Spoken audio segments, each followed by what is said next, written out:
Shalom, frères et sœurs en Christ. Je suis très triste lorsque, au début d'une nouvelle année, les gens se mettent à me dire « Bonne année, pasteur Christian ». J'ai envie de les contredire, de leur dire quelques mots là-dessus. Savoir vivre exige respect du prochain, tolérance. Alors, qu'est-ce que je fais? Je m'étais tout simplement sans rien dire. Mais dans cette vidéo, j'aimerais d'ores et déjà vous dire qu'une bonne année n'existe presque pas. Si quelqu'un vous a fait croire qu'il existe des années bonnes, des années bénies, des années qui en soi, lorsqu'elles sont bénies, et que tu y entres, tu vas forcément écoper de ces bénédictions qui lui sont attachées. Tu en bénéficieras et il suffit qu'on te souhaite une bonne année en plus pour qu'elle soit bonne. Sache qu'on t'a menti. Parce que en soi, une année spirituellement peut être décrétée bonne par notre Dieu. Cela ne veut pas dire que tu la vivras de la même façon que tout le monde. Parce que si Dieu décrète une bonne année et que le même Dieu ne t'approuve pas, qu'est-ce qu'il va faire? Il va t'empêcher de vivre la dite bonne année. Souvenez-vous dans Luc chapitre 12, verset 20, de cet homme que Dieu a appelé insensé. D'ailleurs, si vous voulez, commencez à lire à partir du verset 16. Et il leur dit cette parabole. Les terres d'un homme riche avaient beaucoup rapporté. Et il raisonnait en lui-même, disant, « Que ferai-je? Car je n'ai pas de place pour serrer ma récolte. Voici, dit-il, ce que je ferai. J'abattrai mes greniers. J'en bâtirai de plus grands. J'y amasserai toute ma récolte, ainsi que tous mes biens. » Verset 19. Et je dirai à mon âme, tu as beaucoup de biens en réserve pour plusieurs années. Repose-toi, mange, bois et réjouis-toi. Mais Dieu lui dit, insensé, cette nuit même, ton âme te sera redemandée. Et ce que tu as préparé, pour qui cela sera-t-il? Comme vous venez de le voir, le terre d'un homme riche avait beaucoup rapporté. Les terres créées par Dieu, les terres qui reçoivent l'eau de la pluie. Lorsque Dieu bénit les terres, quelqu'un en profite pour récolter sa sémence. Et cet homme riche s'est réjoui, mais Dieu lui a dit, tu vas mourir. Et il est mort.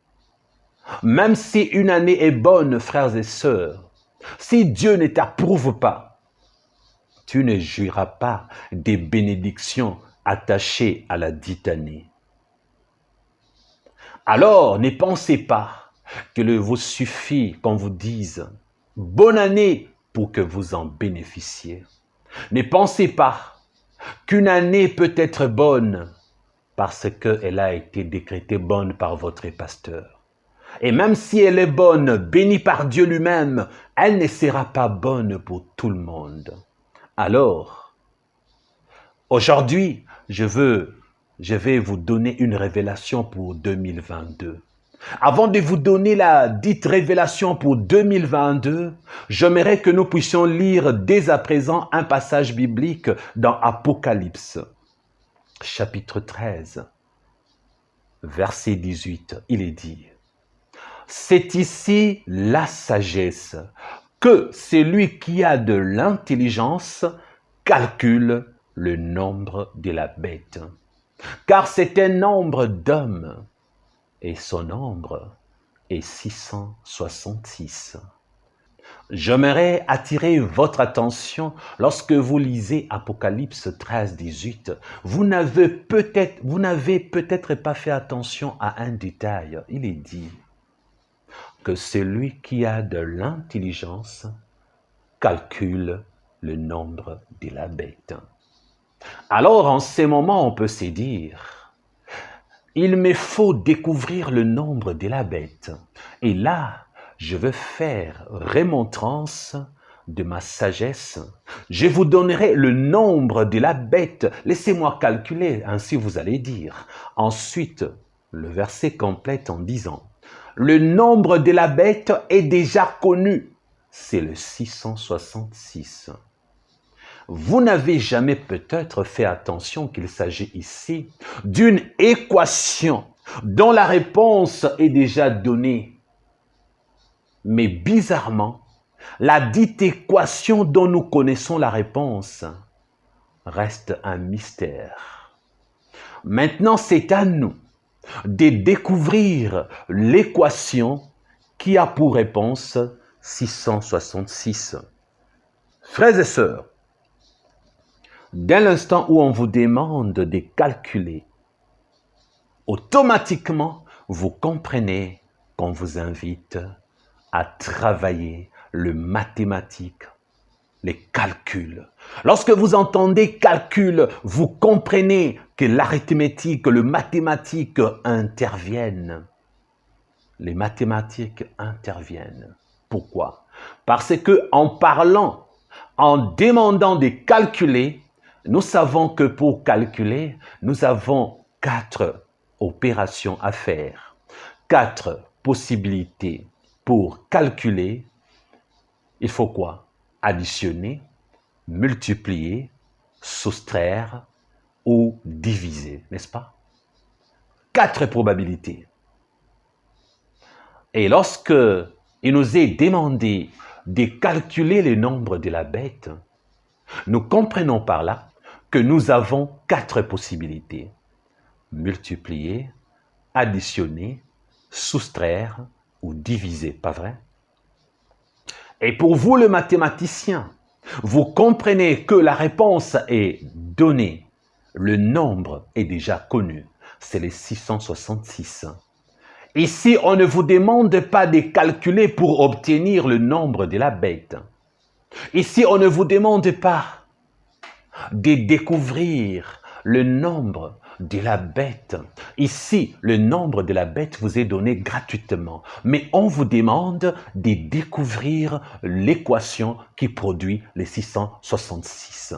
À partir de maintenant, frères et sœurs, mettez toujours dans votre esprit que le nombre de la bête ne sera jamais présenté comme vous l'entendez.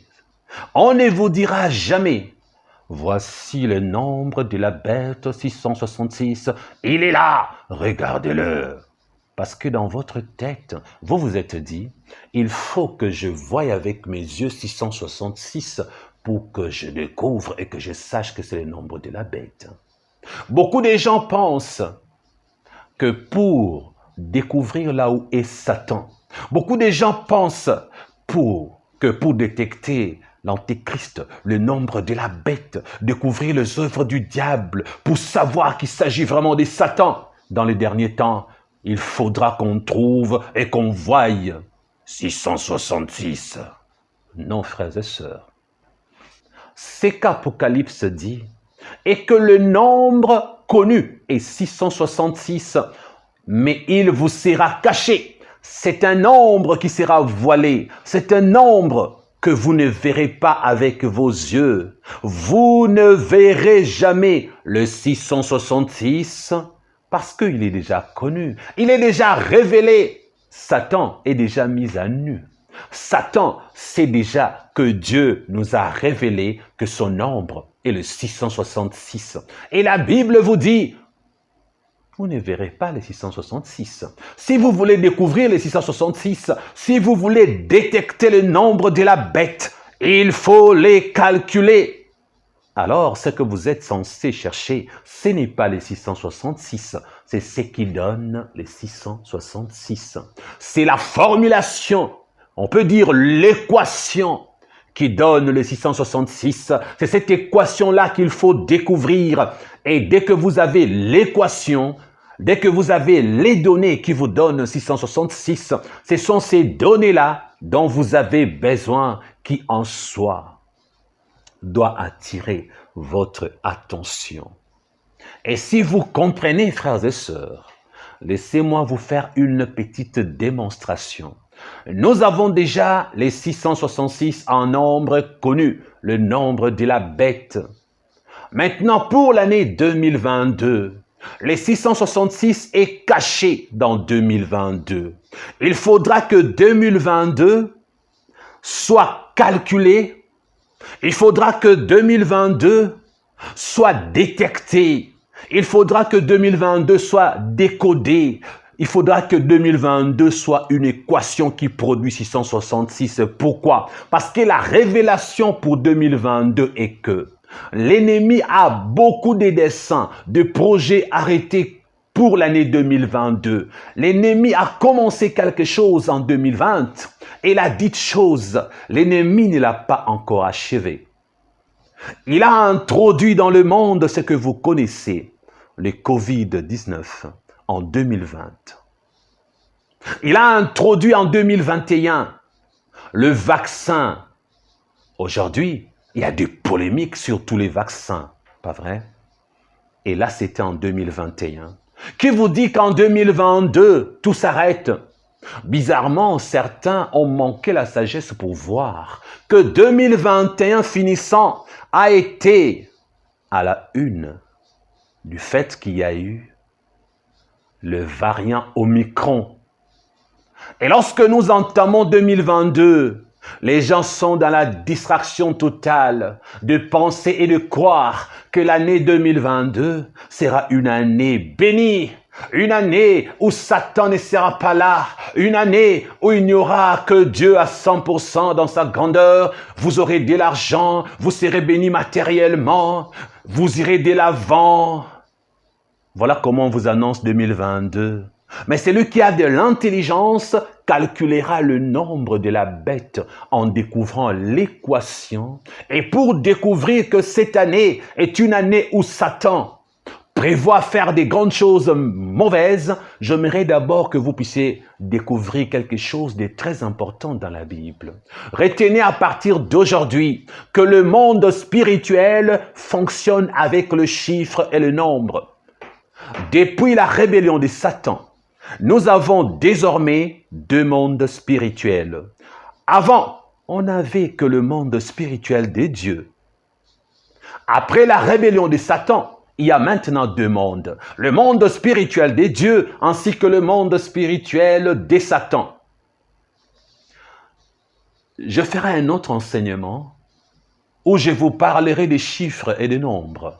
Parce que les chiffres et les nombres ont des significations dans ces mondes matériels. C'est ainsi que, lorsque vous voyez 2022, humainement parlant, vous ne voyez que 2, 0, 2 et 2. Mais spirituellement parlant, ces chiffres-là, qui font un nombre 2022, ont une explication dans le monde physique provenant du spirituel. Dans le monde spirituel, 2022 n'est pas 2022. Parce que dans le monde spirituel, lorsqu'il faut calculer le nombre de la bête, nous avons la possibilité de faire l'addition, la soustraction, la multiplication et la division. Mais comment au départ savoir s'il faut faire la multiplication, l'addition, la division, bref. Il est question seulement que vous ayez l'intelligence. Voilà pourquoi l'Apocalypse dit, il faut de l'intelligence pour calculer le nombre de la bête. L'année 2022 en soi ne pouvait pas exister si précédemment il n'y avait pas 2021, pas vrai? Cela veut dire que les années s'ajoutent mais ne se soustraient pas. Nous sommes en train d'aller de l'avant, nous ne sommes pas en train de reculer dans la soustraction. Le signe à utiliser pour découvrir le nombre de la bête en ces cas, pour l'année 2022, ne peut pas être la soustraction. Parce que 2022 est une addition. Vous comprenez à présent, pas vrai? Donc les signes pour procéder au calcul du nombre de la bête pour 2022 ne sera que l'addition. Alors regardez, si vous prenez déjà 2, vous l'additionnez avec 0, en plus vous l'additionnez avec le 2 qui suit, et enfin les derniers 2, vous obtenez 6, tout simplement. À partir de ces moments, vous comprenez que 6 est un chiffre de l'homme. Il y en a qui disent que c'est le nombre de l'homme ou le chiffre de l'homme. C'est vrai que plusieurs chiffres font un nombre, mais par moments, on considère aussi qu'un chiffre peut être un nombre. Nous ne sommes pas dans ces débats-là. Alors, si je parle du chiffre à la place du nombre ou vice-versa, comme en anglais, il n'y a pas de problème. Donc, vous constatez qu'en faisant l'addition, nous obtenons 6. Et ces 6 vous dit déjà au départ que 7, c'est la perfection dans la divinité. Que 7, c'est le jour du repos de Dieu. 7 est divin. Dieu s'est reposé le 7e jour. 7 représente l'entrée dans le royaume des cieux, le jour du repos de Dieu. 6, c'est l'imperfection, la destruction. Parce que le 6e jour, Dieu n'avait pas encore dit que c'était fini. Dieu avait choisi 7 pour se reposer. Voilà pourquoi le chiffre 6 a été choisi comme le chiffre incomplet, le chiffre de l'homme. Et dans la spiritualité, 6 n'appartient pas à Dieu, 6 appartient à l'homme, à la chair et également à Satan. Voilà pourquoi Satan a comme nombre, ou chiffre, disons comme nombre, 6, 6, 6. Maintenant, regardez. Vous additionnez 2022, vous obtenez 6. Vous comprenez qu'à partir de ces moments, 2022 ne sera pas une année spirituelle. C'est une année où la chair va se manifester, où le diable va se manifester. Plus le jour passe, plus le temps de l'apparition de l'Antéchrist approche. 2022 est une année qui nous rapproche de plus en plus de l'Antéchrist et du retour de Jésus. 2022 est une année où la chair prendra le dessus. 2022 représente le chiffre 6 et ce n'est pas encore fini. Regardez maintenant encore. Pour avoir 2022, vous avez 4 chiffres, pas vrai? 2, 0, 2 et 2. 4. Maintenant, 4 devient en quelque sorte un dénominateur commun de ces 4 chiffres que vous avez 2, 0, 2 et 2. 4 devient comme l'indice, dénominateur commun ou donner une autre appellation. On ne peut pas parler de 2022 sans dire qu'il s'agit des 4 chiffres qui font une année qu'on appelle 2022. Ce qui veut dire que 4 sera pris. Nous le prenons comme dénominateur commun, comme indice ou comme tout ce que vous voulez, n'est-ce pas? Et maintenant nous regardons. 0 est un ensemble nul. 0, c'est le néant. 0 veut dire qu'il n'y a rien. Alors, que ferions-nous en ces moments? Nous allons additionner les premiers 2 avec 4. Nous obtenons 6, pas vrai? Et 0 est annulé, disparaît automatiquement, enlevé, parce qu'il ne représente rien. Et si nous prenons encore 4, nous l'additionnons avec les seconds 2, nous obtiendrons 6. Et si nous prenons encore 4, nous l'additionnons avec les derniers 2, nous obtenons 6. Alors regardez attentivement. Dans 2022, se cache le nombre de la bête, 666. Et je vous ai expliqué pourquoi il fallait utiliser l'addition. Parce que les années vont en se complétant, non pas en se soustrayant, non pas en se multipliant, non pas en se divisant. Lorsque les années s'ajoutent, c'est l'addition. Et après avoir tout additionné, on avait déjà 6 au départ. Et ensuite, Je vous ai dit qu'il faudra regarder le nombre 2022 qui contient 4 chiffres et 4 doit être utilisé pour additionner chaque élément. Et 0 qui représente les néants, le vide, rien du tout doit être soustrait parce que 0 ne complète rien, n'additionne pas. On peut dire que quand on dit qu'il n'y a rien, c'est en quelque sorte une soustraction. Voilà pourquoi 0 ne peut pas être retenu. Et quand nous additionnons 4 avec chaque chiffre de l'année, nous obtenons 666.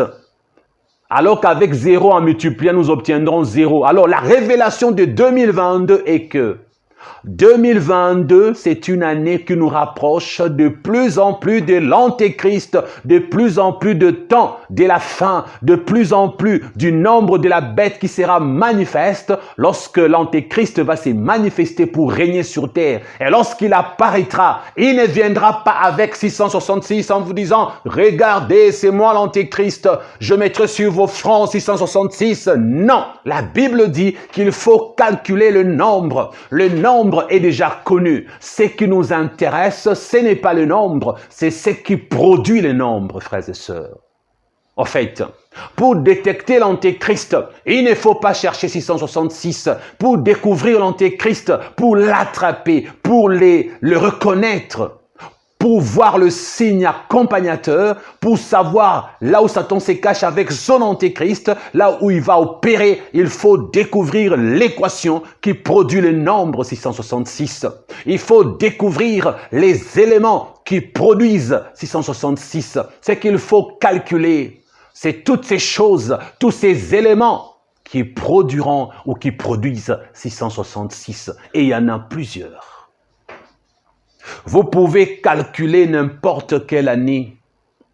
Vous découvrirez que chaque fois où une année a été une année morose, cette année-là, si vous calculez l'année, vous découvrirez qu'il y a 666 comme réponse. Parce que Satan aime copier Dieu. Le chiffre et le nombre sont utilisés dans le monde spirituel et leurs manifestations se produisent sur la terre. Regardez le Fils de Dieu. Le Fils de Dieu, Jésus-Christ, a fait 3 jours dans le tombeau comme Jonas avait fait 3 jours dans le ventre du poisson. Tout de suite là, vous ne voyez pas une relation ou une corrélation. Tout de suite là, vous regardez de façon isolée les 2 réalités bibliques. Chez nous les humains, les chiffres et les nombres nous permettent de maîtriser l'espace-temps de notre existence. C'est avec le chiffre et les nombres que nous vivons en tout et pour tout, n'est-ce pas? Et je vous disais tout à l'heure que le monde spirituel divin fonctionne avec le chiffre et les nombres. Les chiffres et les nombres qui sont déjà choisis par Dieu ont des significations spirituelles telles que 3, 1, 7 ou encore 40 ou 144 000, 12 également. Voici quelques nombres ou quelques chiffres les plus connus qui sont déjà choisis par Dieu dans la Bible, qui ont des significations spirituelles dans le monde matériel. Mais sachez que également le diable a aussi choisi ces chiffres et ces nombres. Par exemple, il utilise 6, il utilise 13. Le reste, vous connaissez, n'est-ce pas? Il y en a beaucoup. Comme vous connaissez par exemple que 6 est utilisé par Satan, que 13, comme vendredi 13. Et vous connaissez également les autres chiffres et nombres choisis par Satan. Vous qui avez fait l'occultisme, par exemple. Maintenant, chez nous, les humains, regardez le chiffre et le nombre. Nous vivons en tout et pour tout avec eux, jamais sans eux. C'est avec le chiffre et le nombre que nous vivons en tout et pour tout. Pourquoi? Premièrement, parce que nous naissons. La naissance, c'est le début de notre existence. Il s'agit de quoi? Il faut savoir, par exemple, quel âge nous avons aujourd'hui. Alors, nous nous référons au premier jour de notre existence. Jusqu'au moment où nous sommes en vie, nous pouvons dire, voilà, j'ai 40 ans aujourd'hui, j'ai 30 ans. Et les jours où tu meurs, On va juste calculer ce que tu as vécu. L'espace-temps de ton existence produit ton âge. L'espace-temps de ton existence sera appelé ton âge. Mais pour connaître ton âge, il y aura un chiffre ou un nombre. C'est ainsi que les chiffres et les nombres désignent notre naissance ainsi que notre mort. Et en quelques mots, identifient notre existence. Donc, lorsque tu entends chiffre ou nombre, tu vois ton âge et c'est pas fini. Tu es venu dans ce monde avec un chiffre. Tu as vécu dans les chiffres et dans le nombre qui produisaient ton âge et ensuite tu as besoin de l'argent pour vivre sur terre. Et l'argent, c'est quoi? Le chiffre et le nombre désignent notre richesse ou notre pauvreté sur terre. Regardez, c'est encore les chiffres et les nombres qui peuvent dire si tu es pauvre ou si tu es riche. Les pauvres ont peu de chiffres et peu de nombres dans ce qu'on appelle l'argent, n'est-ce pas? L'argent, c'est quoi? C'est simplement les chiffres et les nombres pour identifier un peu ou beaucoup. Et c'est ainsi que un peu de chiffres et de nombres déterminent la pauvreté. Beaucoup de chiffres, la richesse. Celui qui en a beaucoup est appelé riche parce qu'il a beaucoup de chiffres et beaucoup de nombres. Celui qui est pauvre a peu parce qu'il a peu de chiffres et peu de nombres. Vous voyez? Qui peut vivre sans les chiffres et les nombres? Personne. Nous naissons dans les chiffres et dans le nombre. Nous existons là-dedans, nous mangeons dans les chiffres et dans les nombres.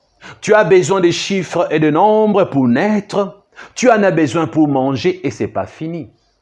Même dans les spirituels, les chiffres et les nombres désignent notre destinée terrestre. Pourquoi? Parce que dans le monde spirituel, et Dieu et Satan travaillent avec le chiffre et les nombres. Qui détermine ton temps à vivre sur terre? Dieu. Qui vient voler ta vie terrestre prévue par Dieu? Satan. Lorsque Dieu te donne 50 ans à vivre, Satan viendra soustraire par exemple 20 ans. Donc Dieu va te donner un nombre, 50 ans à vivre, et Satan viendra soustraire encore les chiffres et les nombres. Donc même ton existence passe par le chiffre et le nombre à part entière. Parce qu'il y a une signification spirituelle dans le chiffre et dans le nombre. Maintenant, regardez pour Jésus. Jonas a vécu avant Jésus. Et Jonas, un jour, a été avalé par un gros poisson. Pourquoi Dieu avait choisi 3 jours et non 4, et non pas 5, et non pas 6? Parce que 3 a une signification spirituelle dans le contexte du combat spirituel et de la victoire contre Satan et son armée. Et Jésus, pour vaincre Satan, il est mort. Il est resté dans le tombeau 3 jours, comme Jonas dans le ventre du poisson. Vous n'avez peut-être pas fait attention en établissant une relation entre les deux. Laissez-moi vous révéler des choses. En lisant Matthieu chapitre 12, à partir du verset 39 jusqu'à 41, nous découvrons ceci. La Bible dit, « Il leur répondit, « Une génération méchante et adultère demande un miracle. Il ne lui sera donné d'autre miracle que celui du prophète Jonas. Car, de même que Jonas fut 3 jours et 3 nuits dans le ventre d'un grand poisson, de même le Fils de l'homme sera 3 jours et 3 nuits dans le sein de la terre. Les hommes de Ninive s'élèveront au jour du jugement avec cette génération et la condamneront parce qu'ils se repentirent à la prédication de Jonas. Et voici, il y a ici plus que Jonas. Frères et sœurs, ce que vous n'avez jamais peut-être compris est que c'est Dieu qui avait voulu, c'est lui Dieu qui avait voulu que Jonas soit le type spirituel de son fils Jésus, notre frère. Voilà pourquoi le jour du jugement, Dieu a prévu que les hommes de Ninive repentis, qui ont accepté leur Dieu comme Seigneur et Sauveur, après avoir écouté Jonas, que ces hommes-là puissent condamner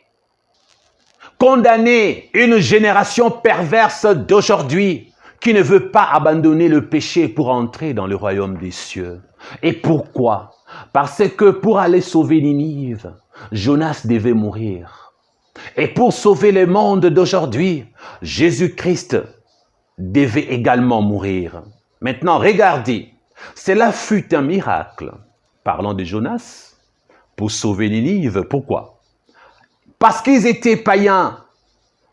Ils n'étaient pas nés de nouveau, ces gens. Or, on ne peut pas sauver un non-converti, un païen, sans qu'il y ait effusion de sang.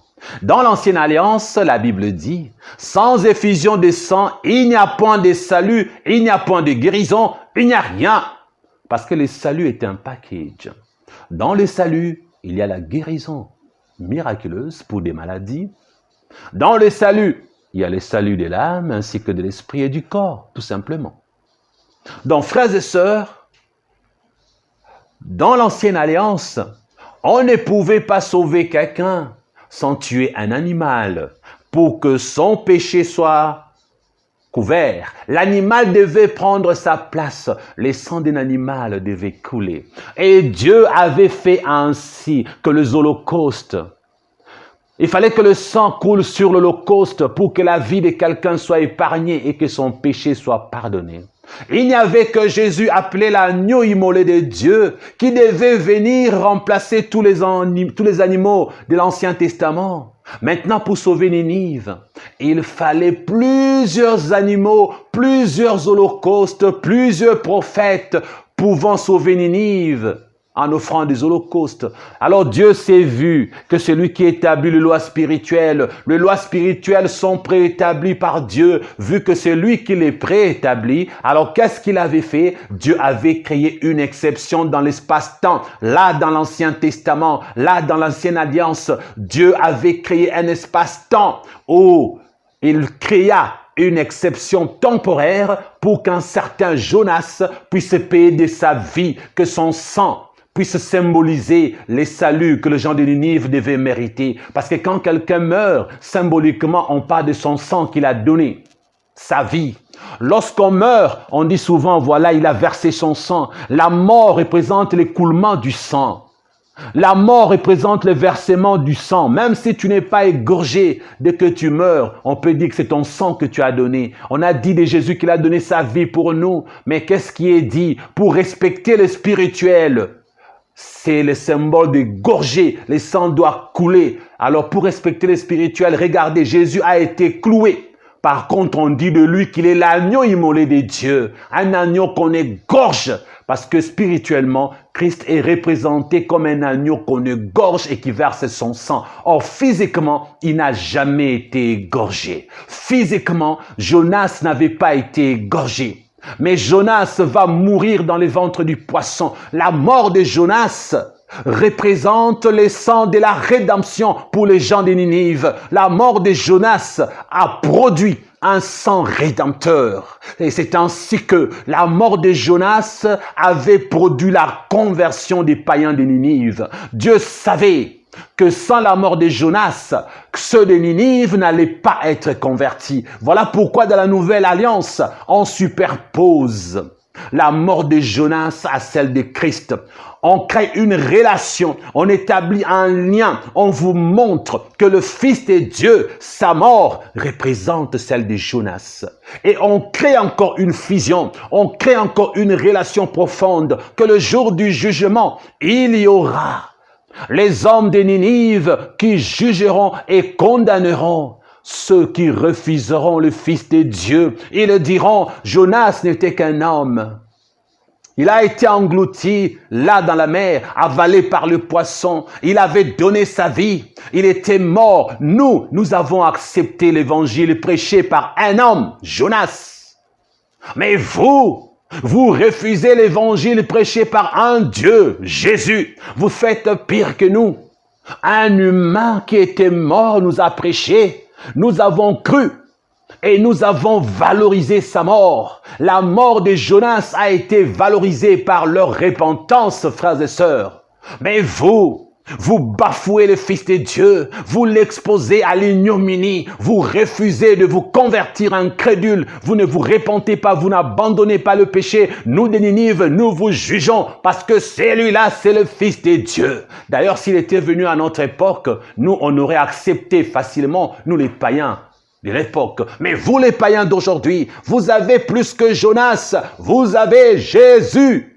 Dieu en personne. Regardez, Jonas, 3 jours dans le ventre du poisson. Votre Jésus, 3 jours sous la terre, dans le séjour des morts, pour vous. Et c'est ainsi que le verset 41 dit, « Les hommes de Ninive s'élèveront au jour du jugement avec cette génération et la condamneront parce qu'ils s'est repentir à la prédication de Jonas. » Et le verset finit en disant, « Et voici, il y a ici plus que Jonas, il y a Jésus. » Alléluia.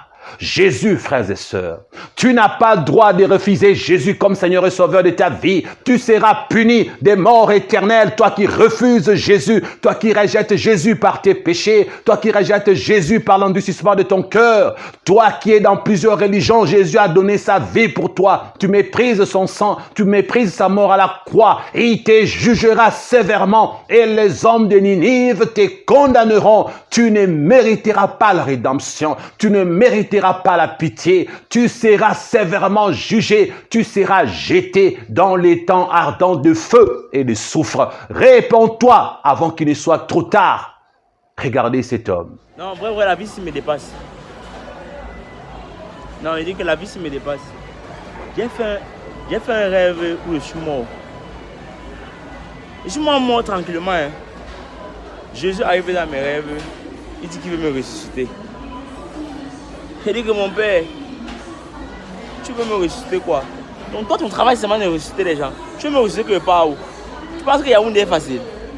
Tu penses que Douala est facile? Pardon, laisse-moi dans ma mort tranquillement, mon père. Continue ta route. Circule. Vous avez vu cette vidéo sur la toile. Jésus s'est révélé à lui. Et Jésus avait déjà dit depuis longtemps, « Celui qui me régnera devant les hommes, moi aussi je le régnerai devant les anges, là au ciel devant mon Père. » Cet homme a régné Jésus en public. Regardez l'extrait de cette vidéo. C'est publiquement qu'il est en train de régner Jésus. Or, Jésus avait promis, si tu me régnes publiquement, moi également, je te régnerai. Alors, pour qu'il soit régné, cet homme, il faut qu'il meure d'abord. Et là, il est mort. Accident de moto, je ne sais quel autre. Et son âme ne reconnaîtra jamais de repos. Il sera régné par Jésus et jeté dans les temps ardents de feu. Ceux et celles qui méprisent Jésus de leur vivant paieront le prix cher pour leur éternité spirituelle. Il y a une punition attachée au rejet de Jésus.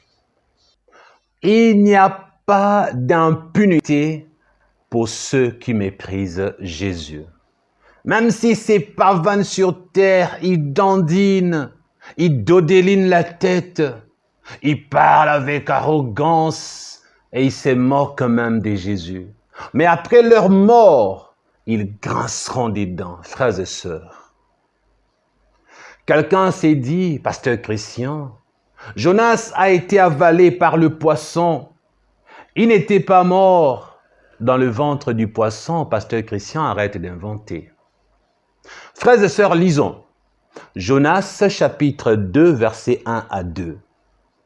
Lisons, frères et sœurs. Jonas, dans le ventre du poisson, pria l'Éternel son Dieu. Verset 2. Il dit, « Dans ma détresse, j'ai invoqué l'Éternel et il m'a exaucé.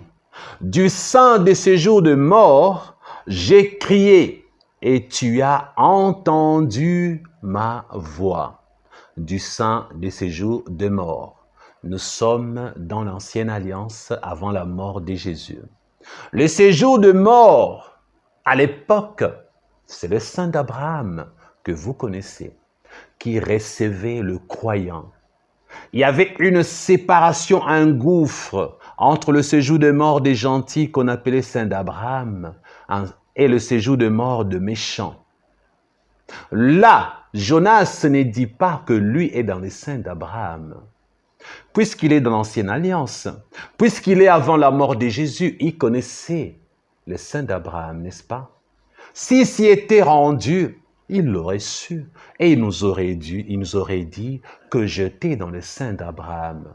À cause de son refus d'obéir à Dieu, l'âme de Jonas ne pouvait pas se retrouver dans le sein d'Abraham, bien au contraire, dans le séjour de mort de méchants, là où il y a de flammes de feu qui brûlent l'âme. Parce que Jésus, lorsqu'il était mort péché, il ne s'est pas non plus retrouvé au paradis de Dieu. Il est descendu dans les régions inférieures. L'âme de Jésus s'est retrouvée dans le séjour de mort de méchants. Là où il y a le païen, là où il y a le flamme de feu, c'est là-bas que l'âme de Jésus était descendue. Parce qu'il devait accomplir une mission là, dans le séjour des morts. Voilà pourquoi Jésus était descendu là, dans le séjour des morts. Mais dans l'Ancien Testament, dans l'espace-temps créé par Dieu pour Jonas, Dieu avait fait de sorte que l'âme de Jonas se retrouve dans le séjour des morts, des méchants. Jonas, s'il devait rester dans le séjour des morts, c'est parce que il était dans la désobéissance. La désobéissance à Dieu était un péché. Dieu avait créé un espace-temps dans l'ancienne alliance, l'Ancien Testament, pour que Jonas se retrouve mort. Ce n'était pas le jour de sa mort. Et que son âme se retrouve dans ce jour de mort comme expérience. Parce que Dieu voulait utiliser Jonas comme un type de Jésus, comme une préfiguration. Jonas était en train d'accomplir un modèle de ce que le Fils de Dieu allait venir accomplir pour toute l'humanité. Alors que Jonas l'accomplissait pour l'échantillon de ceux de Ninive. Et si vous regardez bien, Jonas, en français commence par J, Jésus commence par J, en français également. Jonas finit avec S, Jésus aussi c'est avec S. Et si vous regardez encore attentivement, l'apôtre Pierre, c'est un descendant de Jonas, comme avait dit Jésus, fils de Jonas. L'apôtre Pierre s'efface. C'est un fils de Jonas, comme avait dit Jésus. Et qu'est-ce que Dieu fera? Dieu fera de sorte qu'un descendant de Jonas soit le pilier de l'église primitive. Soit celui que Jésus appelle Céphas, tu es Pierre, et sur cette pierre, je bâtirai mon église. Jonas, Dieu a fait que Céphas naisse dans sa lignée. Jonas qui a sauvé Ninive, Dieu a fait que Pierre puisse être le représentant de l'église primitive, une sorte de pape, là où Jésus dit tu es Pierre, et sur cette pierre je bâtirai mon église. Alors regardez, Pierre joue un rôle très important, fils de Jonas. Pour le salut de l'humanité, Jésus lui a confié l'église primitive, il a été la tête de l'église. Vous voyez frères et sœurs, rien n'est hasard avec Dieu. Dieu savait tout à l'avance. Vous qui avez des doutes, vous venez de le découvrir que Jonas était mort réellement dans le ventre du poisson. Alors, verset 4. Je disais, je suis chassé loin de ton regard. Est-ce que le regard de Dieu, c'est sur terre? Le regard de Dieu, c'est lorsqu'on quitte la vie terrestre que nous, croyants chrétiens, sommes censés voir Dieu. Autrement dit, être dans sa présence. Mais lorsque tu es déchu, tu es chassé loin du regard de Dieu. Jonas dit, je disais, je suis chassé loin de ton regard. Voilà pourquoi je suis dans le séjour des morts, pas vrai? Mais je verrai encore ton saint temple, je verrai au futur. Jonas savait qu'il ne restera pas mort dans le séjour des morts. Jonas savait qu'il reviendra à la vie. Parce que ce que Dieu avait permis, Jonas savait que Dieu n'était pas méchant. Il avait cet espoir de revenir, de vivre encore et de mourir physiquement après d'aller dans la présence de Dieu. Voilà pourquoi il dit au verset 4, je disais, je suis chassé loin de ton regard, mais je verrai encore ton saint temple. Et verset 5, les eaux m'ont couvert jusqu'à m'ôter la vie. Vous avez entendu, deuxième preuve de sa mort. Vous qui pensez qu'il n'était pas mort. Les eaux m'ont couvert jusqu'à m'ôter la vie. Qui vous dit que Jonas dans l'eau savait que le poisson l'avait avalé? Lorsque Jonas dit que les eaux m'ont couvert jusqu'à m'ôter la vie, c'est pour que vous puissiez comprendre que l'homme qui était jeté dans l'eau avait bu la tasse. C'est débattu entre la vie et la mort. Cet homme-là qui était jeté dans l'eau, après avoir bu la tasse, après avoir pris l'eau à l'intérieur de son nez, après avoir été étourdi par l'eau, il s'est vu mourir et n'avait peut-être pas compris qu'au fond, un poisson l'avait récupéré. Son corps n'était pas resté dans l'eau parce qu'un gros poisson avait avalé son corps. Autrement dit, Jonas est en train de nous annoncer ceci. Je suis mort dans l'eau. Selon lui, il était mort dans l'eau et non pas dans les ventres du poisson. Parce qu'il continue en disant, l'abîme m'a enveloppé, le roseau a entouré ma tête, je suis descendu jusqu'aux racines des montagnes, le bar de la terre m'a enfermé pour toujours. Mais tu m'as fait remonter vivant de la fosse. La fosse, langage de l'Ancien Testament pour désigner le séjour des morts.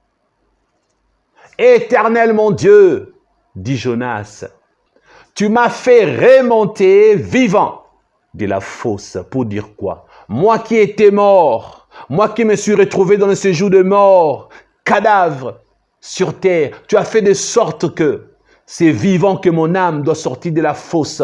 Tu m'as donné la résurrection au séjour de mort. Tu as enlevé mon âme du séjour de mort et c'est vivant que tu m'as remis sur la terre. Jonas ressuscité comme Jésus après 3 jours après la mort. Jonas est un type de Christ qui est revenu à la vie parce que Dieu lui a redonné la vie et l'a soutiré du séjour de mort. Et le poisson a pris son corps comme un véhicule après l'avoir avalé pour le vomir sur la terre ferme. Et Jonas est revenu à la vie, il s'est réveillé et est parti prêcher ceux de Ninive qui représentent le monde d'aujourd'hui. Frères et sœurs, vous comprenez que le chiffre et le nombre ont des significations spirituelles pour nous qui vivons sur la terre. Ce n'est pas un hasard si Jonas avait fait 3 jours dans le ventre du poisson et Jésus 3 jours dans le tombeau. Ce n'est pas un hasard si 2022 produit 666. Ce n'est pas un hasard si Christ avait fait 3 jours pour vaincre Satan. Ce n'est pas un hasard si la Bible nous dit calculer le nombre de la bête. C'est parce que Dieu veut que nous ayons des révélations sur les 666 qui cachent les secrets, le plan du diable. Dieu veut que nous comprenions le temps que nous vivons. Dieu veut que tu puisses comprendre d'où vient le Covid, pourquoi le vaccin, pourquoi telle chose, pourquoi telle autre, pourquoi les problèmes sur terre, les assassinats, le secousse, Dieu ne veut pas que tu sois ignorant. Calculez le nombre de la bête parce que les 666 existent. Découvrez les éléments qui produisent les 666. Comprenez le nombre, comprenez le chiffre, les événements, les temps, les déroulements des choses, les tempêtes, le cyclone, pour que vous puissiez savoir que chaque chose qui produit 666, c'est le plan, les dessins tracés du diable. Vous comprenez, frères et sœurs? Alors, si tu as compris 2022, prie beaucoup. Ouvre tes yeux spirituels, implore la grâce de Dieu, arrête de fêter, de te réjouir, de faire des déclarations positives, tremble devant Dieu, parce que ce que Satan prévoit pour 2022, c'est ton échec, c'est la destruction de la planète, c'est la déchéance totale pour préparer l'apparition de l'Antéchrist. Ce que Satan veut, c'est d'en finir avec le monde, d'en finir avec l'Église. Ce que Satan veut, c'est de plus en plus détruire et détruire, faire verser le sang. Il est assoiffé de sang. C'est un lion qui veut dévorer vivant ses proies. Satan a besoin qu'en 2022, que tu puisses mourir de Covid. Satan a besoin qu'en 2022, comme il compte te tue, que tu sois tué, que tu sois pauvre, que tu souffres, que les malheurs s'abattent sur toi. C'est ça la révélation pour 2022. Pour sauver Ninive, Dieu avait besoin du chiffre 3. Pour sauver l'humanité, Dieu a eu également besoin du chiffre 3, parce que 3 est aussi le chiffre du salut, chiffre de la rédemption et de la rémission du péché. Vous savez, laissez-moi vous donner une autre révélation. Concernant le projet de Satan pour 2022, l'homme que vous êtes une trichotomie créée à l'image de Dieu, 3 dimensions, esprit, âme et corps. Comprenez-vous, frères et sœurs? Maintenant, l'ennemi voulant soustraire les années de vos vies, vous enfants de Dieu. Qu'est-ce que la Bible dit? Je vous restituerai les années qu'ont dévoré le sauterelle. Dans l'ancienne alliance, c'était pour dire, quand Satan soustrait vos années à vivre, moi Dieu, je vais restituer ce que Satan vous a volé. Et lorsque Dieu restitue ce que Satan a volé, qu'est-ce qu'il fait? Il le multiplie. Notre Dieu est le Dieu de la multiplication, Satan le Dieu des restrictions. 5 pains et 2 petits poissons, Jésus a multiplié. C'est ainsi que, lorsqu'on parle de l'homme, Dieu aime toujours multiplier ce que Satan nous a soustrait. Ce que Satan nous a volé et arraché. Regardez Job. Job, Satan a utilisé la soustraction. Qu'est-ce que Dieu a fait? Pour bénir de nouveau Job, Dieu a remplacé la soustraction par la multiplication. Quand Satan prévoit la soustraction, qu'est-ce que Dieu fait? Il apporte la multiplication. Maintenant, regardez, en parlant de ta vie en 2022, on ne peut pas utiliser l'addition ni la soustraction. Tu vois?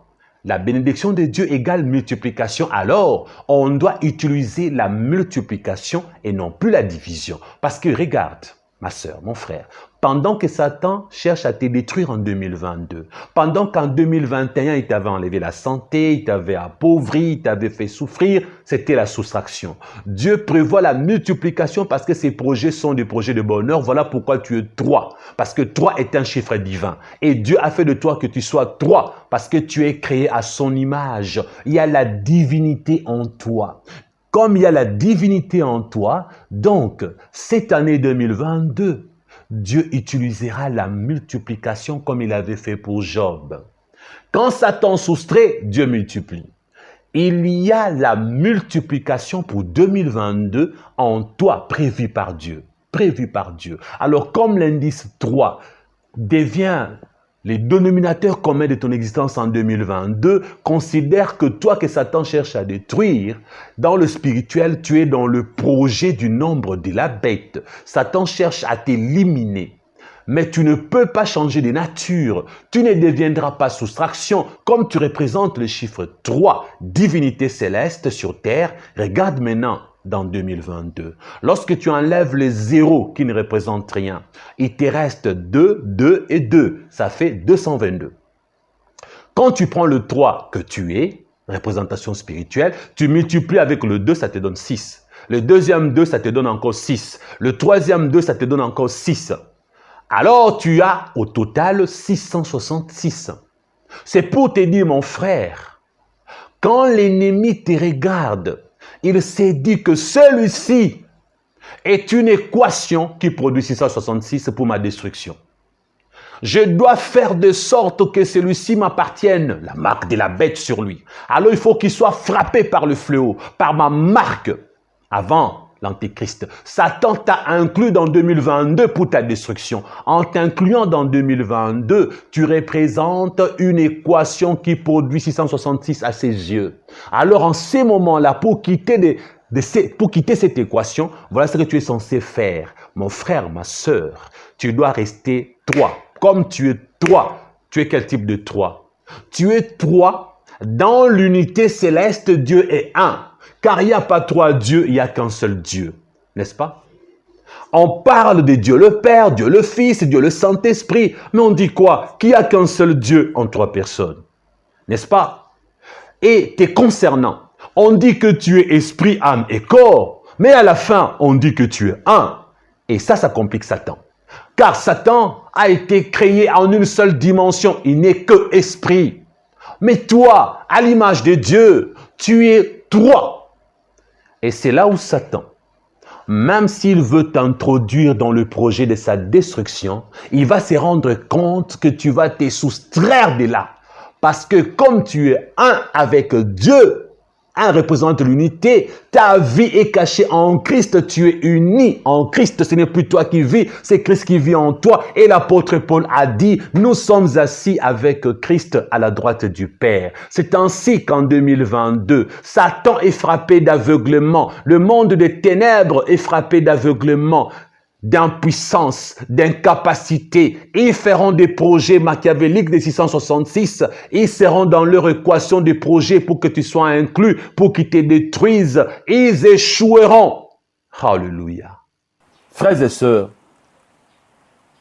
dans l'espace-temps, les années sont programmées pour l'accomplissement des événements déjà programmés par Dieu.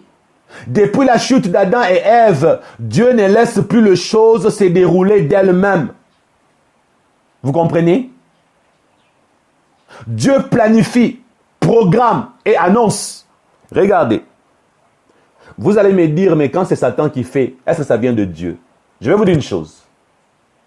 Chaque chose que Satan prévoit de faire, comme Dieu sait que Satan prévoit X choses, Y choses, Dieu dans sa souveraineté dit, comme Satan veut faire ça, je vais laisser que Satan le fasse.